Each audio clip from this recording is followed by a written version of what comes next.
ஜப்பானின் ககோஷிமா மாகாணத்தில் உள்ள சகுராஜிமா எரிமலை மீது ஒரு விண்கல் ஒன்று விழுந்துள்ளது.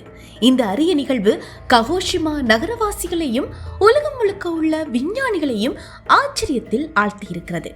விண்கல் விழுந்த சில நொடிகள் நகரத்தின் வானம் பிரகாசமான ஒளியில் மின்னி இரவு பகலாக மாறிய காட்சி காணொளிகள் சமூக வலைத்தளங்களில் வைரலாகி வருகிறது.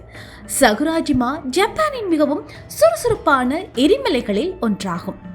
ககோஷிமா வளைகுடாவில் நகரத்துக்கு வரும் 4 கிலோமீட்டர் தொலைவில் காணப்படும் இந்த எரிமலை கிட்டத்தட்ட தினமும் சிறு சிறு வெடிப்புகளை உருவாக்கி புகை சாம்பல் எல்லாம் வானத்தில் பரவ விடுகிறது. இந்த எரிமலை மீது ஜப்பான் நேரப்படி நேற்றிரவு 9:30 மணியளவில் ஒரு விண்கல் வந்து விழுந்துள்ளது. வானத்தை ஒளிர வைக்கும் இந்த காட்சி நகரத்தில் உள்ள கண்காணிப்பு கேமராக்களில் பதிவாகி சமூக வலைத்தளங்களில் வைரலாகி வருகின்றமை குறிப்பிடத்தக்கது.